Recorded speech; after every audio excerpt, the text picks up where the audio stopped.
चलिए आज का क्लास स्टार्ट हम लोग करते हैं। एंशिएंट हिस्ट्री, कल हमने क्या पढ़ा था, इतिहास क्या है ना, और दो तीन लोगों के बारे में, व्यक्तियों के बारे में हमने जाना, ठीक है, कि उन्होंने इतिहास में क्या अपना योगदान दिया है। आज आप लोग को एक डाटा बनाना है जिसमें लिखना है इतिहास, ठीक है। इतिहास को तीन हम लोग भाग में बांट के पढ़ेंगे, ठीक है। इतिहास को जो तीन भाग हम लोगों को बताया गया उस तरीके से नहीं, ठीक है। पहले लिखिए ऐसे करके इतिहास लिखिए, हिस्ट्री,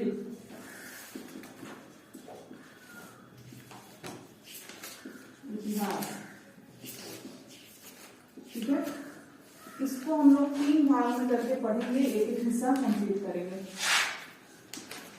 1 2 3, ठीक है।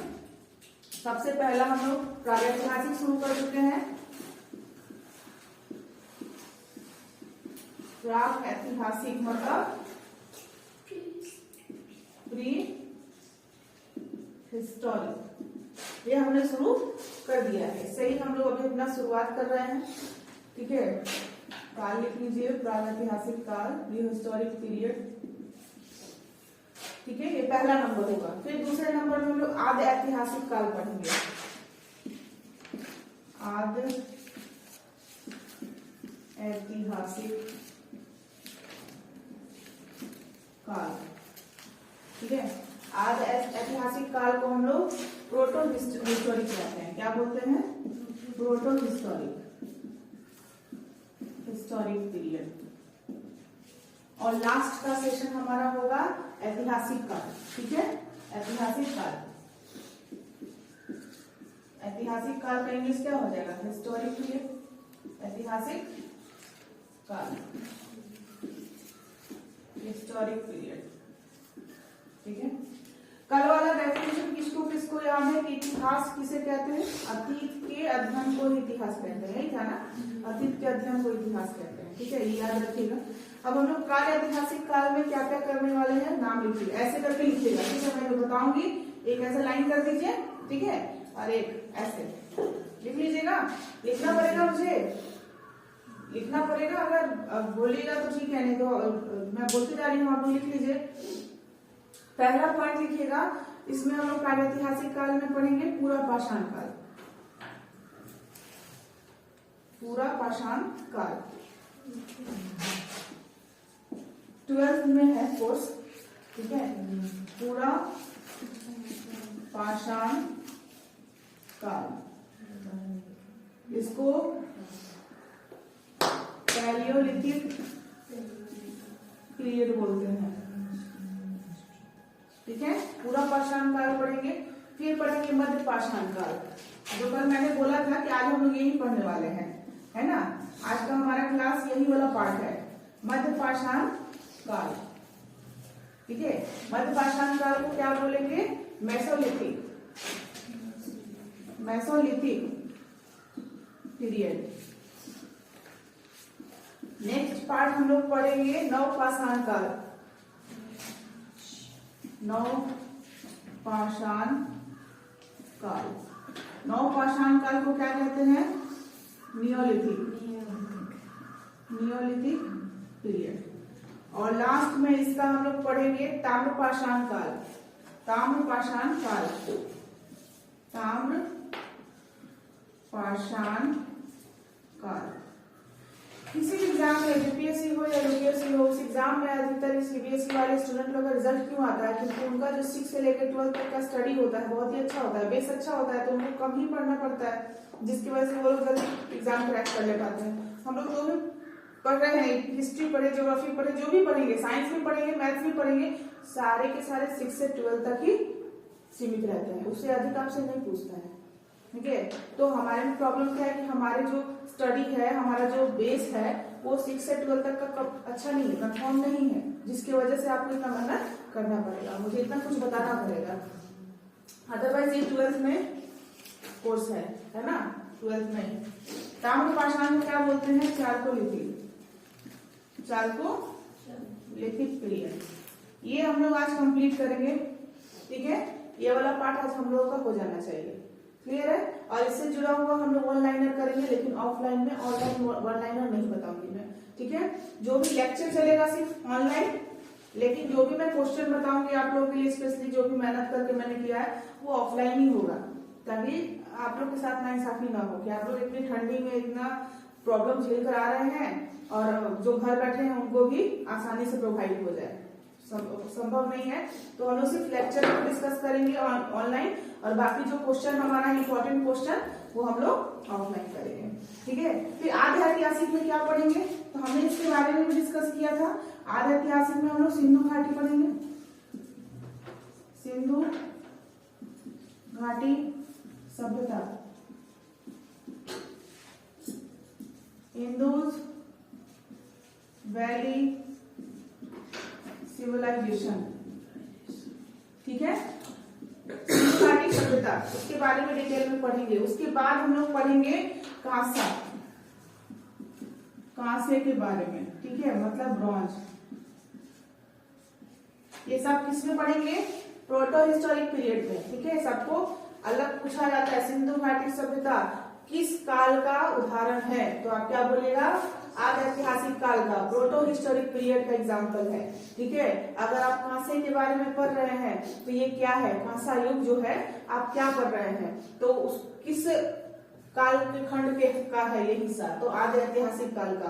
तो ये भी पूछ सकता है, इससे भी रिलेटेड पूछेगा, तो हर पार्ट इसलिए मैं लिखवा ही दे रही हूँ। उसके बाद हम लोग कांसे के पढ़ने के बाद हम लोग पढ़ेंगे हड़प्पा, ये हमारा रहेगा। बस ये 3 टॉपिक हम लोग पढ़ेंगे प्रोटो हिस्टोरिक में, ठीक है। आगे का जो है नोट कीजिए इसको। अब हिस्टोरिक पीरियड में क्या क्या पढ़ेंगे, ये तो आपको पता ही है, हिस्टोरिक पीरियड में क्या पढ़ते हैं हम लोग, प्राचीन, मध्यकाल और आधुनिक काल, है ना, फिर नेहरू काल, फिर विश्व काल, ये सब पढ़ते हैं। तो लिख लीजिए प्राचीन, प्राचीन काल पढ़ेंगे, प्राचीन मतलब एंशिएंट पीरियड। फिर हम लोग पढ़ेंगे मध्यकाल, मध्यकाल मतलब मेडाइवल पीरियड, याद है ना जी सबको। और ये हो गया आधुनिक, यस, आधुनिक काल, मॉडर्न पीरियड, मॉडर्न पीरियड। उसके बाद हम लोग पढ़ेंगे नेहरू काल, नेहरू काल, नेहरू पीरियड। आप सवाल कर सकते हैं मैम हम लोग को गांधी युग को पढ़ाइए ना, आधुनिक काल में तो गांधी युग दिया जाता है ना, तो हम लोग उसमें पढ़ेंगे। नेहरू काल हो गया, उसके बाद क्या करना है हम लोग को, विश्व, विश्व मतलब वर्ल्ड के बारे में भी जानकारी हम लोग को हिस्ट्री में ले लेना है। इतना ही आपको जो है हम लोग को पढ़ना है, इतना ही, मतलब किसमें, हिस्ट्री में, ठीक है। हिस्ट्री में इतना पढ़ना है, इसमें हम लोग ये शुरू कर रहे हैं, पूरे हिस्ट्री में, हाँ जी, पूरा हिस्ट्री में। बस देखने में लग रहा है, चलने के बाद पता चलेगा, बहुत ज्यादा दूर लग रहा है। तो ये हम लोग आज करेंगे, ठीक है, जिसमें पहला हेडिंग आप डाल लीजिए पूरा पाषाण काल, पूरा पाषाण काल।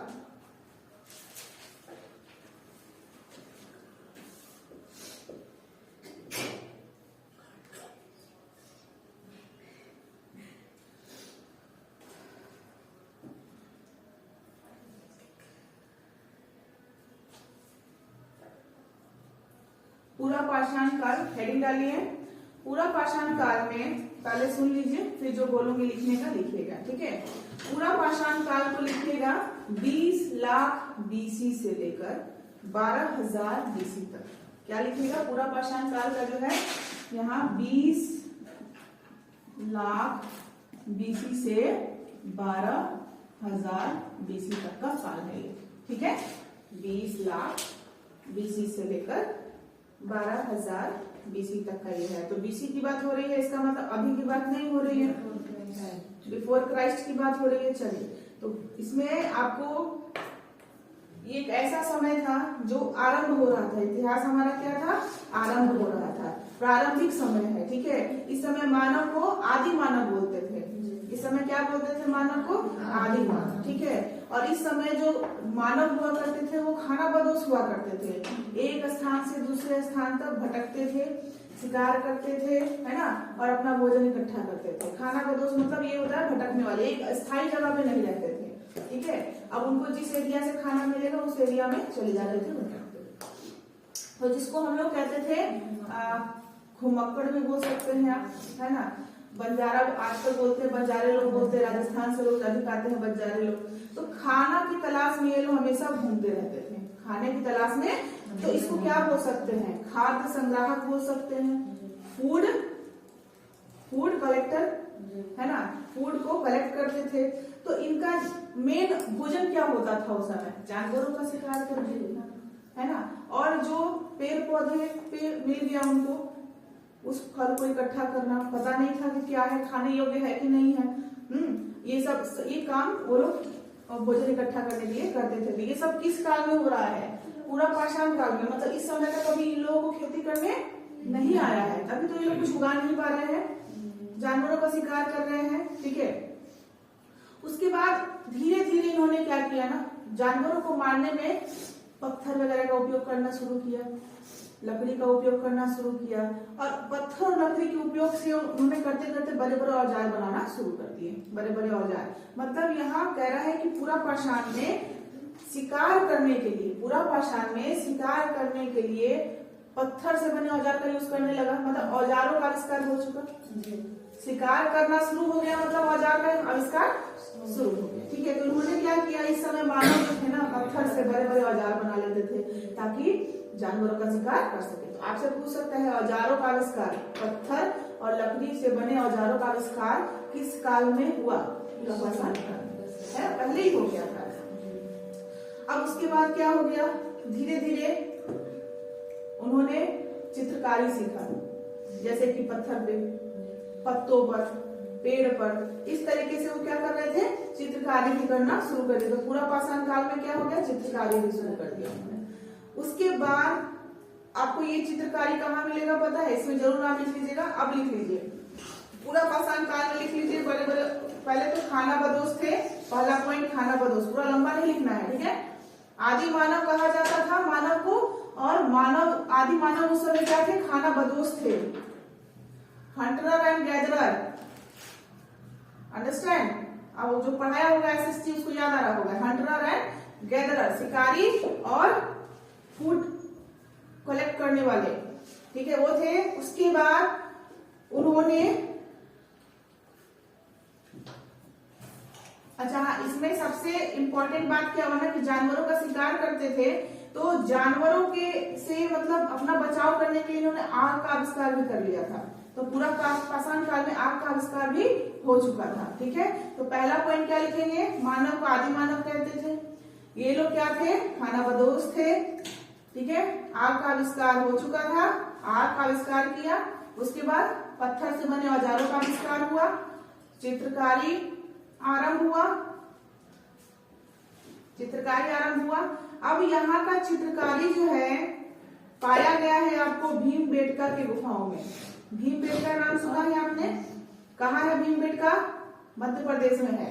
अब मध्य प्रदेश भारत के मध्य में है और मध्य प्रदेश का कैपिटल है भोपाल, ठीक है। तो याद रखिएगा भीमबेटका कहाँ मिला, भीमबेटका का गुफा मध्य प्रदेश में है, और मध्य प्रदेश में भी एक नाम है अब्दुल्लागंज, ठीक है। अब्दुल्लागंज जो है रायसेना में है, ठीक है, कहाँ है, रायसेना में, वहां पे मिला भीमबेटका का गुफा, जिसमें ये चित्रकारी का साक्ष्य मिला है। इन लोगों के द्वारा बनाए गए चित्रकारी का क्या मिला है, साक्ष्य मिला है। आपको पूरा पाषाण काल से इतना ही लिमिटेड जानना है, ठीक है, इससे ज्यादा आपको याद नहीं करना है, क्लियर है। इससे ज्यादा आप लोगों को नहीं करना है, बिहार पुलिस के लिए आपको इससे ज्यादा नहीं सोचना है। हाँ, इससे ज्यादा भी है, इससे ज्यादा भी हम लोग जानकारी ले सकते हैं, लेकिन क्या ही जरूरत है, जितना जरूरत है उतना ही लेंगे, जितनी भूख उतना ही लेंगे, है ना। बस ये है कि लेक्चर जो मैं देते जाऊंगी आप लोगों को वो आपके लिए यूनिक होगा, ठीक है। चलिए, तो क्या क्या लिखा आपने, पूरा पाषाण में क्या क्या हुआ, मानव को आदि मानव के नाम से जाना जाता था। उसके बाद खाना बदोश थे। तीसरा नंबर में क्या लिखा आपने, आग का आविष्कार किया। चौथा नंबर में आपने क्या लिखा, चित्रकार, पहले पत्थरों से बने औजार का आविष्कार किया शिकार करने के लिए, ठीक है। पत्थर से औजार का बनाया, औजार बनाया शिकार करने के लिए, ठीक है। पत्थरों के औजार।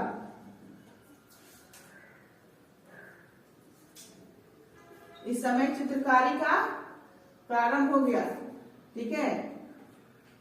और इनके द्वारा की गई चित्रकारी साक्ष्य कहाँ से मिला है? भीमबेटका की गुफाओं से, भीमबेटका की गुफाओं से। और भीमबेटका की गुफा कहाँ है? मध्य प्रदेश में।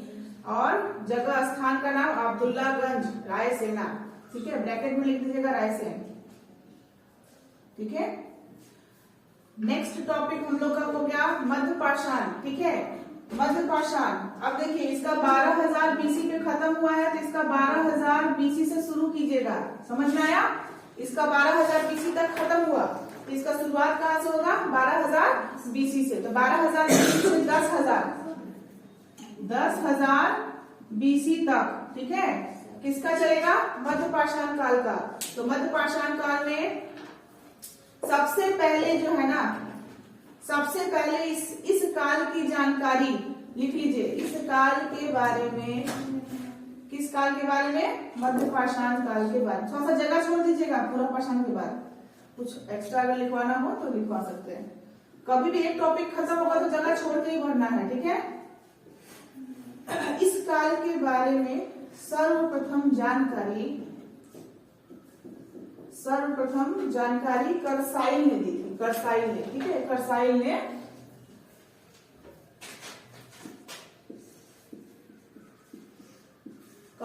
ने दी थी, ठीक है। 1867 में लिख लीजिएगा।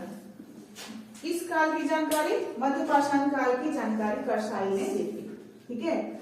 और यह काल किस काल के बाद आता है? पूरा पाषाण काल के बाद आता है, ठीक है। अब चूंकि पहले क्या था, पूरा पाषाण काल में बड़े बड़े औजार बना रहे थे ना, अभी उनको पता नहीं था कि छोटे औजार कैसे बनाए, बड़े बड़े औजार ही बना रहे थे, है ना। अब इस काल में मानवों ने उसी औजार का साइज छोटा करना शुरू किया, छोटे छोटे औजार बनाने लगे, ठीक है। तो क्या हो गया? पत्थरों का जो है ना आधुनिकीकरण हो गया यहाँ पर, पत्थरों के औजार का अब छोटे छोटे औजार बनाने लगे। इतना आपको बस दिमाग में बैठाना है, ठीक है। बनाने लगे, इसलिए इनको क्या बोला गया? माइक्रोलिथ बोला गया। क्या बोला गया? माइक्रोलिथ बोला गया, ठीक है। पत्थरों से छोटे छोटे औजार बनाने लगे, तो माइक्रो और मैक्रो दो वर्ड होता है। माइक्रो मतलब छोटा, लघु, और मैक्रो मतलब बड़ा होता है ना। तो माइक्रोलिथ मतलब पत्थरों से छोटे छोटे औजार बनाने लगे। तो यहाँ लिख लीजिए कि इस समय मानव के हथियार छोटे आकार के थे। इस समय मानव के हथियार छोटे आकार के थे, इसलिए इन्हें माइक्रोलिथ कहते हैं।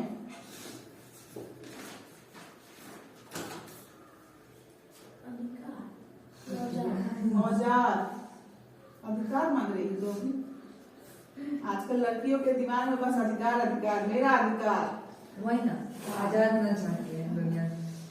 आजादी, देखो आजादी तो जानवर को भी चाहिए। छोटे औजार का उपयोग करते थे, इसीलिए इन्हें माइक्रो लिख दो क्या? इंग्लिश में भी लिख सकते हैं माइक्रोलिथ। देखिए मिक्स करके, हिंदी और इंग्लिश मिक्स करके आप लिख सकते हैं, कोई दिक्कत नहीं है। आपको सबसे इम्पोर्टेंट काम इसमें पता है क्या शुरू हुआ था? अंतिम संस्कार करना शुरू किए थे लोग। पहली बार इसी काल में अंत्येष्टि मतलब क्या होता है? अंतिम संस्कार का कार्यक्रम हुआ था। जैसे आज है ना हिंदू या मुस्लिम में जिस तरीके से अंतिम उठाया जाता है ना, वो अंतिम संस्कार जो होता है वो शुरू हुआ कब हुआ? मध्य पाषाण काल में, ठीक है। अब चूंकि हमने इसके बारे में ये पढ़ा, तो हमें पता होना चाहिए कि इसका स्थल कहाँ कहाँ पाया गया है। मध्य पाषाण काल के बारे में साक्ष्य कहाँ कहाँ पाया गया है, तो इसमें लिखिएगा मोस्ट इंपोर्टेंट टिक लगाकर, क्वेश्चन पूछ सकता है यहाँ से, ठीक है। लिखिए इस काल में मानव के अस्थि पंजर जानते हैं ना? जब अब देखिए अंतिम संस्कार हो रहा है तो वहां पर कहते हैं मटका में डाल के बोलते हैं कि अस्थि विसर्जन करना है, हिंदू लोग ऐसा ही बोलता है, हाँ अस्थि विसर्जन करना है। तो उस समय विसर्जन नहीं करते होंगे, सिर्फ अंत्येष्टि करके छोड़ देते होंगे, जिसकी वजह से क्या मिला था? अस्थि पंजर का अवशेष मिला। अस्थि पंजर का सबसे पहला अवशेष, याद रखिएगा, मध्य पाषाण काल में ही सबसे पहले मानव के अस्थि पंजर का सबसे पहला अवशेष मतलब फॉसिल पाया गया। ठीक है, कहाँ पाया गया लिख लीजिए, प्रतापगढ़, प्रतापगढ़ यूपी में है। प्रतापगढ़ लिख के ब्रैकेट में यूपी कर दीजिए। तो सबसे पहला मानव का अस्थि पंजर का जो अवशेष था वो कहाँ से प्राप्त किया गया, प्रतापगढ़ यूपी। ठीक है, और मैं भी पूछ दिया आपसे, अभी तक तो यही पूछा है कि यूपी के किस जगह से प्राप्त हुआ है ना, प्रतापगढ़ से। अगर पूछ दे किस नहर के पास से, नहर जानते हैं ना, सराय नहर, लिख लीजिए, सराय नहर के पास से हुआ, सराय नहर के पास। तथा मदनाहा, मद कैसे इसको बोलते हैं ना, महदहा, इस जगह से हुआ। ठीक है, महदहा होता है, महदहाम हो गया वो, है ना। महदहाम से हुआ, तो ये दो स्थल का नाम जरूर याद रखना है। ठीक है, ये आपका हो गया क्या, मध्य पाषाण काल का। मध्य पाषाण काल को क्या बोला हमने, मेसोलिथिक। आगे बढ़िए तीसरा वाले में। ठीक है, तो ये देखिए यहाँ पर क्या था, 10,000 तक हुआ, तो इसका शुरू कब होगा, 10,000 बीसी से स्टार्ट होगा और 3,000 बीसी तक लिखिए इसका। ठीक है, 3,000 बीसी तक चलेगा, तो बहुत लंबा पीरियड चल रहा है ये नवपाषाण काल। 10,000 बीसी से, सन नहीं, सन तो अभी है, 10,000 बीसी से 3,000 बीसी तक ये हमारा जो है नवपाषाण काल। और नवपाषाण काल को एक और नाम से जानते हैं। ठीक है, एक और नाम से जानते हैं, उत्तर पाषाण काल। क्या बोलते हैं, उत्तर पाषाण काल, ये भी नाम लिख लीजिएगा, उत्तर पाषाण काल के नाम से भी जानते हैं। तो अगर कहीं आपको उत्तर पाषाण काल लिख दे तो घबराने की बात नहीं है। ठीक है, अब इस काल नवपाषाण काल बहुत इंपॉर्टेंट हो जाता है, इससे हमारा क्वेश्चन आता रहता है हमेशा। तो इसका पूछा जाता है कि इसकी जानकारी सबसे पहले किसने दी थी हमें, कोई बता सकता है। देखो, हिस्ट्री एक ऐसा चीज है कि कोई यूनिक चीज कोई नहीं पढ़ा सकता है। हिस्ट्री में अगर अकबर थे तो अकबर ही रहेंगे, अकबर की जगह पे हम किसी और का नाम नहीं ले सकते हैं। हिस्ट्री बदलता नहीं है, इतिहास बदलता नहीं है, इसलिए इतिहास में सबसे आसानी से बोला जाता है। इसमें कुछ बदलता नहीं है, जैसे था ना वैसा ही हम लोगों को पढ़ना है, इसमें कुछ बदलाव नहीं कर सकते हैं हम लोग। कोई अगर कहे कि हम लोग बहुत यूनिक तरीके से पढ़ा देंगे तो ये इतिहास को इतिहास के तरीके से पढ़ा सकते हैं। ठीक है, तो इसमें हम लोग अधिक से अधिक तथ्य की जानकारी प्राप्त कर सकते हैं जो बहुत लोगों के द्वारा छूट जाती है। ठीक है,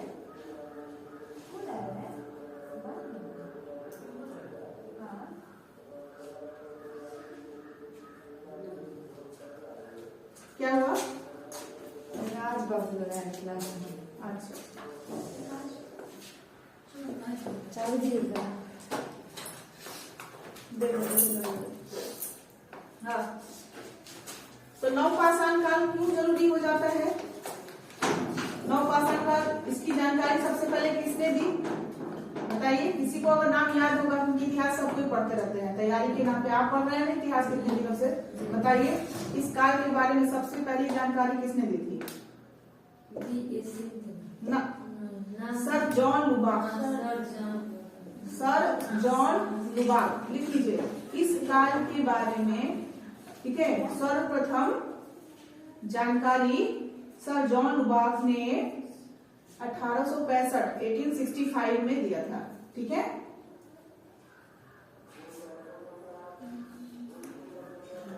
किस काल की बात हो रही है, नवपाषाण काल, है ना। नवपाषाण काल मतलब नियोलिथिक, नियोलिथिक की बात हो रही है, जिसका समय काल अगर देखा जाएगा तो 10,000 बीसी से 3,000 बीसी तक है। और इसकी जानकारी सर्वप्रथम किसने दी थी, सर जॉन लुबाक ने दी थी। ठीक है, और किस ईयर में दी थी, 1865 में। ठीक है, डेट जरूर लिखते जाइएगा, ईयर जरूर लिखिएगा कि कब हुआ था। और ये जो 1865 लिख रहे हैं तो ईस्वी में लिखिएगा, ये क्या होगा, ईस्वी मतलब एडी हम लोग है ना। चलिए, अब यहाँ से क्या हुआ, इस काल में क्या क्या हुआ काम हम लोग जानते हैं। ठीक है, मानव ने सबसे पहले घर बनाना सीखा, ठीक है, आवास बनाना सीखा, घर बनाना सीखा। उसके बाद किस तरीके से घर बना कर, उससे पहले कहाँ रह रहे थे, गुफाओं में, है ना, गुफाओं में रह रहे थे। अब इन्होंने आवास बनाना सीख लिया। तो लिख लीजिए, मानव ने आवास बनाना प्रारंभ किया। साथ ही आवास बनाने के साथ ही इन्होंने कृषि और पशुपालन भी शुरू कर दिया। तो कृषि और पशुपालन का आरंभ किस काल से हुआ, नवपाषाण काल से।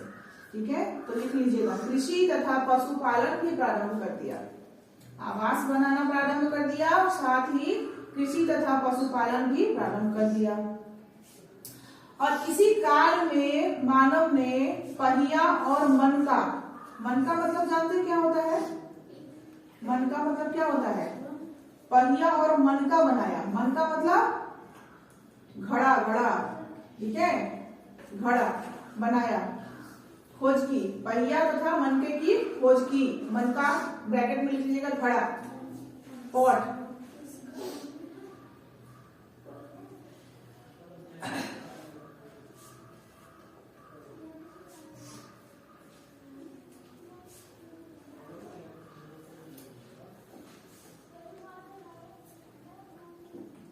हो गया। नेक्स्ट पॉइंट लिखिए इसमें ही, कर्नाटक के मैसूर के पास, कर्नाटक के मैसूर के पास, कर्नाटक के मैसूर के पास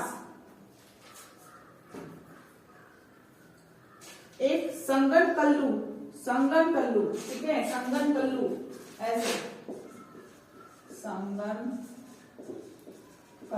ठीक है, संगनकल्लू। कहा हम लोग पढ़ रहे हैं, कर्नाटक का राजधानी,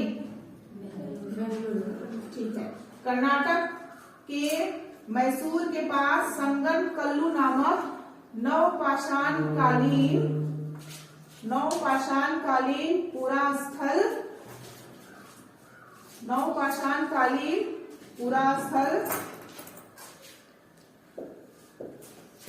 ये सबसे इंपॉर्टेंट है, नवपाषाणकालीन पूरा स्थल राख का टीला प्राप्त हुआ है। राख के टीले, ये पूछा जाता है, राख के टीले किस काल में और कहां से प्राप्त हुए हैं, याद रहेगा, नाम याद रहेगा। कर्नाटक के मैसूर के पास क्या था, संगनकल्लू नामक स्थान से मिला है। और ये कौन है, नवपाषाण, है ना, नव पूरा पाषाण कालीन जो है पूरा स्थल है, ये मिला है, राख के टीले प्राप्त हुए हैं। राख का टीला प्राप्त होने का मतलब है कि इन्होंने वहां उस जगह पे अपना कुछ समय व्यतीत किया, है ना, राख के टीले प्राप्त हुए हैं। अच्छा, इसमें पूछा गया, बोला गया कि पशुपालन का साक्ष्य मिला है ना, नवपाषाण काल में पशुपालन करना शुरू किया गया है। तो इसके साक्ष्य कहाँ से मिलते हैं, तो लिख लीजिए, पशुपालन का साक्ष्य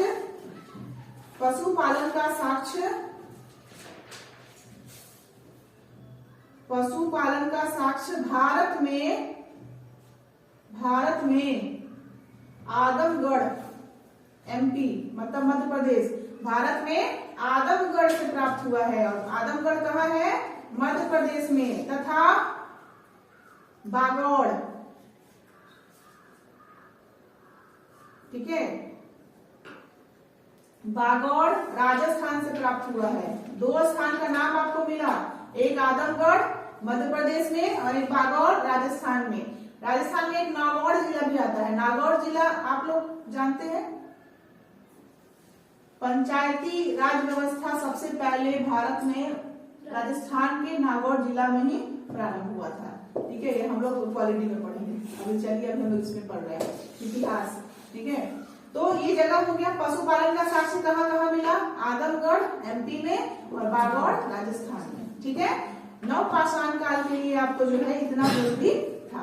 अब आप नोट डाल के लिखेंगे। ठीक है, नवपाषाण काल हो गया हमारा, थोड़ा सा नोट डाल के कुछ पॉइंट लिखेंगे। नोट 500 का नोट डालो, नोट जगह छोड़ दिए नवपाषाण काल के नीचे। अब हम लोग कुछ जगह लिखेंगे, कुछ जगह का नाम लिखेंगे। नवपाषाण काल में कुछ जगहों का नाम लिखेंगे कि किस जगह से क्या प्राप्त हुआ है। ठीक है, किस जगह से क्या प्राप्त हुआ है, और क्लास में ही कोशिश कीजिए याद कर लेने का। पिछला चीज रिपीट कीजिए कि पूरा पाषाण काल में हमने क्या पढ़ाया, फिर मध्य पाषाण काल में क्या पढ़ाया, नव पाषाण काल में क्या पढ़ाया।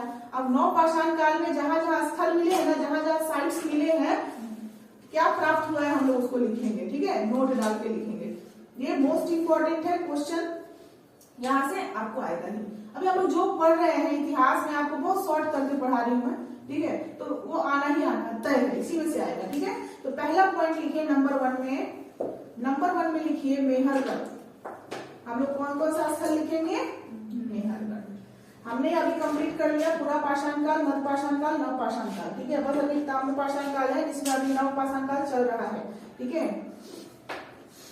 बस थोड़ा सा लिखना है मेहरगढ़। पहला अक्सर सुनते होंगे क्वेश्चन में मेहरगढ़, है ना। मेहरगढ़ में क्या था, और मेहरगढ़ आखिरकार अभी वर्तमान में किस जगह है, पाकिस्तान में। कहाँ है, पाकिस्तान में। लिख लीजिए पाकिस्तान के बलूचिस्तान में है, पाकिस्तान के बलूचिस्तान में है, बलूचिस्तान ऐसे लिख लीजिएगा, बलूचिस्तान।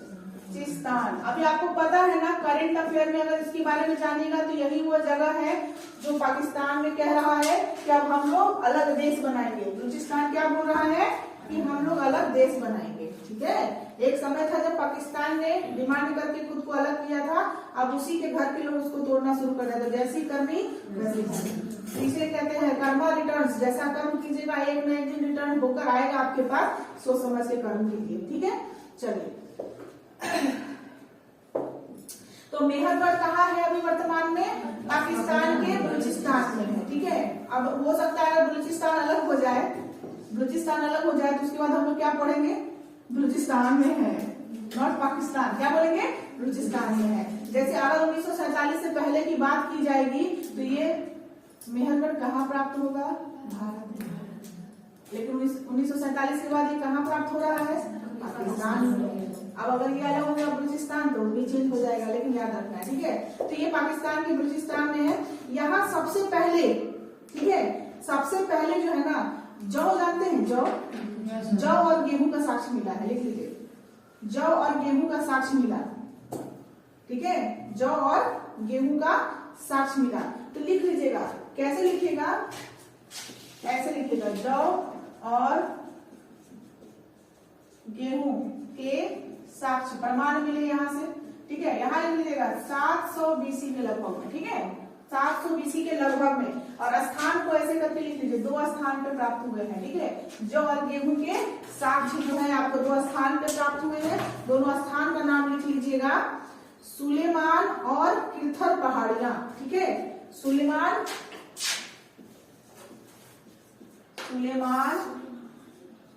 और किरथर, सब पढ़ा होगा, नाम सुने हैं, अब याद कर लेना है। कहाँ मिला इसका साक्ष्य, जौ और गेहूं का साक्ष्य कहाँ मिला, सुलेमान और किरथर पहाड़ियों पर मिला, ठीक है, किरथर पहाड़ियों पर मिला। इससे ज्यादा आप लोगों को नहीं याद करना, बस इतना याद कर लीजिएगा। सबसे पहले किस फसल का, किस अनाज का साक्ष्य मिला है, जौ और गेहूं, याद रखिएगा, ठीक है। नेक्स्ट वाला लाइन में लिखेंगे बुर्जहोम। ये भी आपने बहुत बार सुना होगा, बुर्जहोम। बुर्जहोम क्या है, भारत में है, ठीक है, भारत के कश्मीर में है। कहाँ स्थित है, भारत के कश्मीर में है, ठीक है।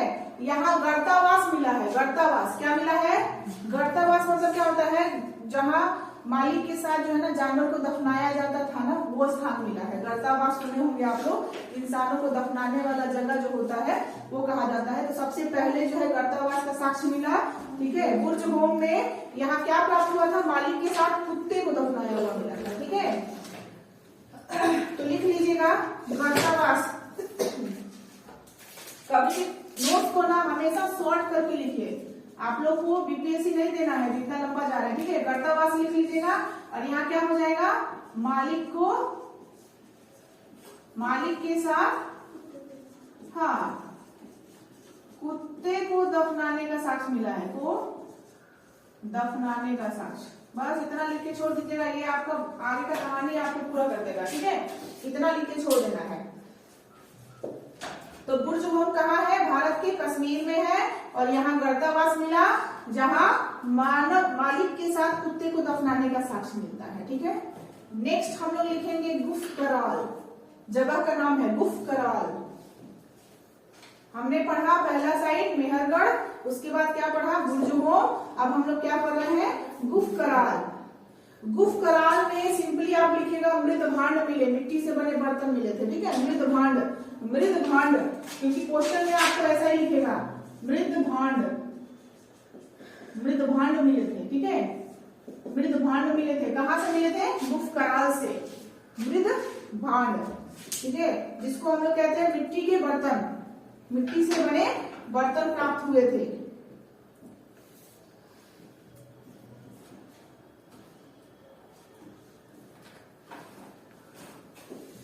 नेक्स्ट आप लिखिए चिरांद। चिरांद तो सबको ही जान रहा होगा नाम। चिरांद कहाँ है? बिहार में है, इसलिए सबको पता होगा। चिरांद बिहार में है हम लोग, तो बिहार का साइड तो हम लोग को पता होना चाहिए। तो चिरांद, चिरांद जो है लिखिए, यह बिहार के सारण जिले में है। कहाँ है? बिहार के सारण जिले में है।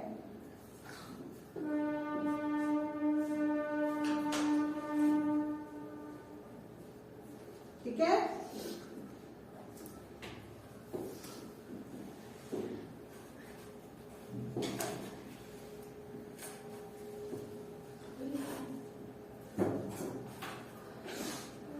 चिरांद कहाँ है? बिहार के सारण जिले में है, ठीक है। अब ये किस लिए फेमस है? यहाँ से जो है ना प्रचुर मात्रा में हड्डी के उपकरण प्राप्त हुए हैं। क्या? किस चीज का उपकरण? हड्डी का, हड्डी से बने औजार जो होते हैं ना उपकरण प्राप्त हुए हैं चिरांद से।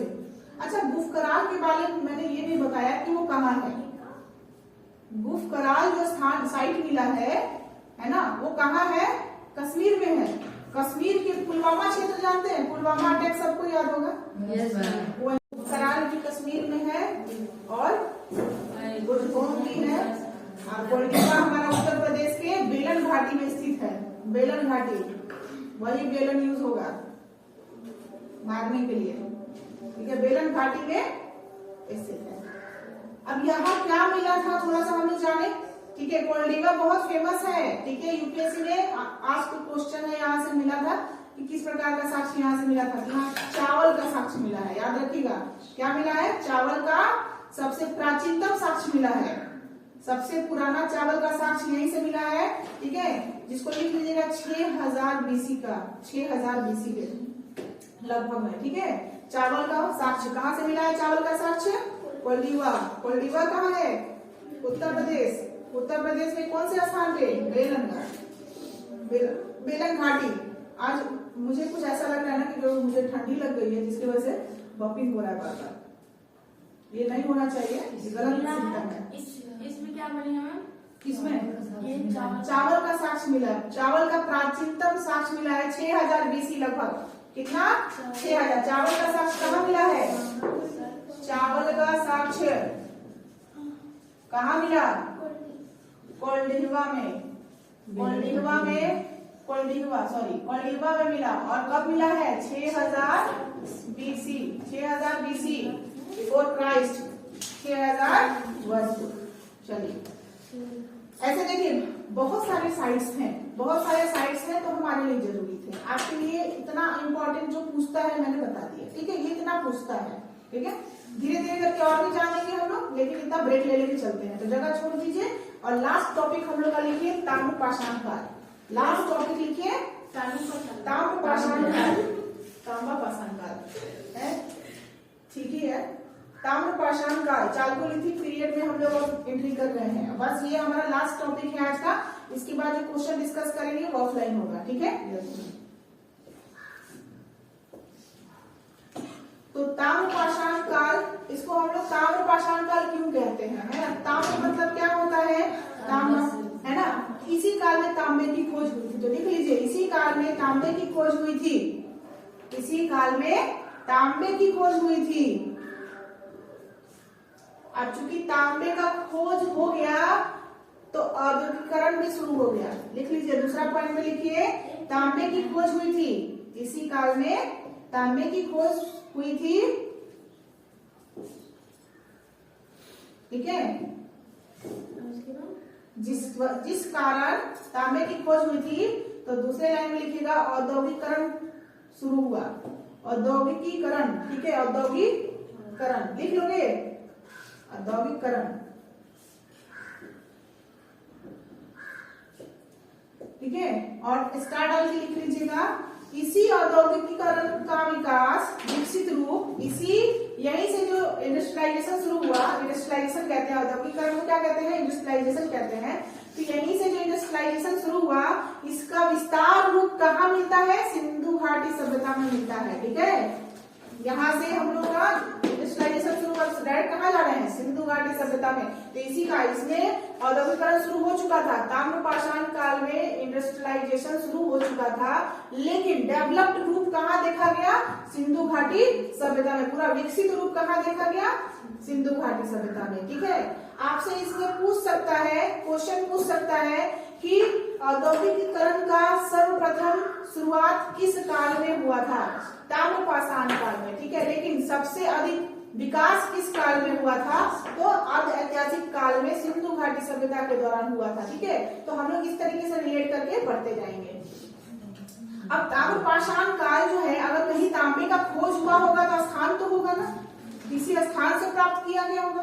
तांबा अगर मिला है तो किसी न किसी स्थान से प्राप्त किया गया होगा। अब पूछ देंगे ताम्रपाषाण काल में तांबे की खोज हुई किस स्थान पर, ठीक है। तो लिखिए, नवदा टोली, नवदा टोली, नवदा टोली, नवदा टोली मध्य प्रदेश, ठीक है।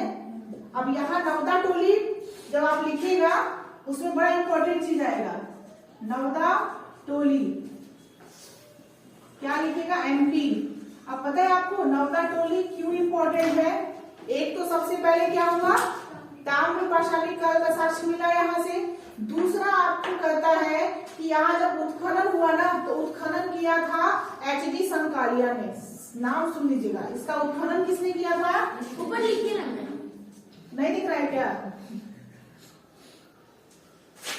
हाँ, यहाँ लिख देते हैं ना। उत्खनन किसने किया था? उत्खनन एचडी संकालिया ने किया था, ठीक है। उत्खनन पूछता है, इसका उत्खनन नवदा टोली ताम्रपाषाणी काल स्थल का जो है उत्खनन किसने किया था? हाँ, एचडी संकालिया ने किया था, ठीक है। और एक चीज और है, तांबा का खोज तो समझ में ही गया, मानव के द्वारा तांबे का खोज किया गया। इस काल को एक और नाम से जानते हैं, या फिर एक कहते हैं कि पाषाण काल का अंतिम काल कहा जाता है इसको, पाषाण काल का अंतिम काल। तो आप इसको लिख सकते हैं, यह पाषाण काल का अंतिम समय था। ये क्या था? पाषाण काल का अंतिम समय था, ठीक है। आपको इसके बाद कहीं पाषाण काल दिख रहा है? तो इसलिए ताम्रपाषाण काल को क्या कहते हैं? पाषाण काल का अंतिम समय, ठीक है। तो हमारा आज का टारगेट कंप्लीट हो गया। प्रागैतिहासिक काल से आपको इतना टॉपिक आएगा, और क्या आएगा हम लोग अभी डिस्कस करेंगे वन लाइनर वाले क्वेश्चन में, ठीक है। आज का क्लास खत्म, थैंक यू।